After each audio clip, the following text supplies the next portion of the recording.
New race leader at Kansas is Bubba Wallace. You have a 2.3 second lead with 26 to go. New second place machine, it's Denny Hamlin. 11's around the 20. He's got to keep the hammer down because Denny Hamlin is not that far back. Checkered flag is in the air and Bubba Wallace wins at Kansas. What they gonna say now, baby? Let's go!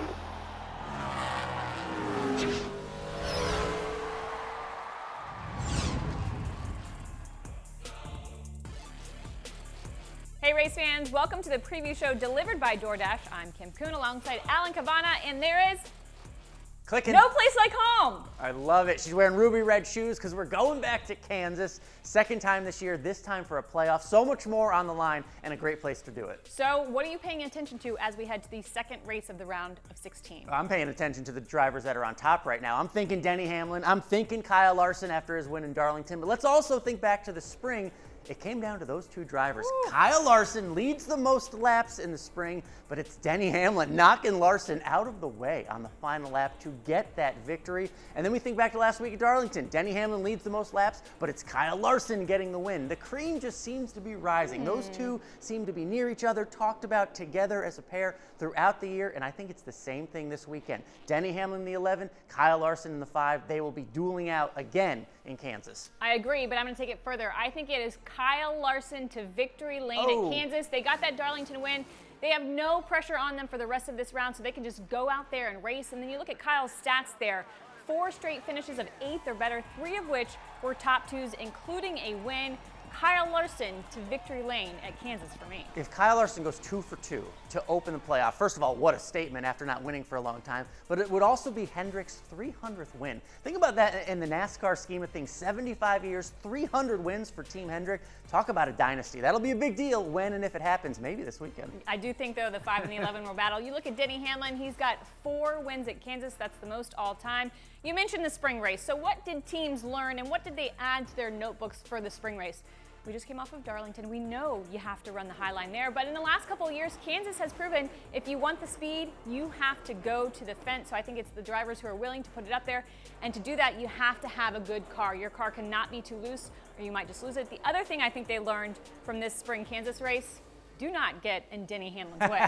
Because he will move you. And what's so intriguing to me is we haven't been to a track like Kansas since we were at Kansas. So maybe nothing has changed. Maybe everything has changed. That's what's so intriguing about Sunday. Well, as we talk about Denny Hamlin, we cannot ignore his team, 2311 Racing, and their opportunity this weekend at a shot for a win. Great start for them in the playoffs at Darlington, but it should be even better this weekend for Bubba Wallace. Lest we forget who won this Kansas fall race last year. It was Bubba Wallace in that 45 car. He returns this year in the 23 as a playoff driver, going for a championship. Earlier in the spring, he had a top 5, he had stage points. This is a Bubba Wallace track, and that means he has to perform. You have to take advantage of the tracks that you are good at in the playoffs. So anything less than a top 5 for Bubba and stage points, that will be a disappointment if he doesn't come out with that on Sunday. It was a statement win last fall at Kansas by Bubba Wallace. I don't think he gets to victory lane. I do think it will be a strong run for the 23 car. He just needs to make sure he gets those stage points. He did it in the spring, finished 5th and 4th in stage 1 and stage 2. So I think as long as he has a solid points day, that's going to go a long way in terms of we look at the playoff grid and where he is down points. Yeah, those stage points so important because he's -1 right now on the elimination line. So close. 1 stage point could make a difference come elimination time. So let's talk the elimination line. The 4 drivers below, Bubba Wallace -1, Harvick -2, Ricky Stenhouse Jr. -4, Michael McDowell after the trouble at Darlington -19. We know Bubba's good at Kansas. I think he has an opportunity to hopscotch that line if he gets stage points. He did it in the spring, finishing 5th and 4th in the stages. So as long as that happens again, I think he moves himself up. Yeah, Bubba will obviously be good. We talked about his record at Kansas. Don't count out Kevin Harvick. Look what he's done the last 2 weeks. Final restart at Daytona, he's on the front row. Could have won there. Could have won Darlington without that caution coming out. I just think he's getting sort of angrier and angrier. No retirement talk with Kevin Harvick. He wants to go out there and win, and he's got to get above that elimination line first. All right, well, if Bubba or Harvick are going to be in, somebody's got to be out. Who's going to be? I think it's Christopher Bell. Just 1 point to the good. They had some major mistakes at Darlington. I think that snowballs, and I think they lose grip on what they need to do, and we see more mistakes this weekend, and he falls below. Make or break for Seabell in the playoffs. That's what matters. Do you bounce back, or do you keep going down the wrong path? Well, we will all find out together. And each weekend we look back at a NASCAR 75 flashback. This week we're going to 2008, jumping that time machine. Whoa. 2018. Let's look at that first. Okay. Do you remember the water spout? I do. It was crazy because they went out on the track during practice at Kansas 2018. Joey Logano thought the track was coming up. Not exactly. There was a big bubble in the track. The NASCAR officials go out there and look.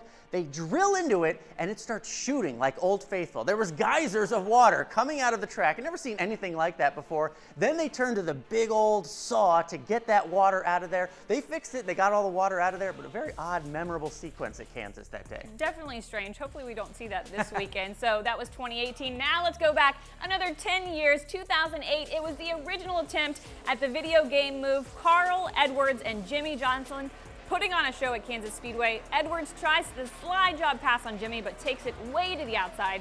So again, that original video game move didn't quite work out for Carl Edwards. He gets a little too much of the wall. Jimmy Johnson, though, back to the bottom and gets the win. I can't imagine what was going through Jimmy Johnson's head, but that was his 7th win of the season. Of course, he won the championship. No skin off his back because, look, he won the race. Carl Edwards, do whatever you need to. Well, we hope for some exciting moves like that this weekend. It's the Hollywood Casino 400 Sunday, September 10th, 3 p.m. Eastern on USA. And make sure you join us right back here next week for the preview show delivered by DoorDash. She's Kim, I'm Alan. We'll see you then.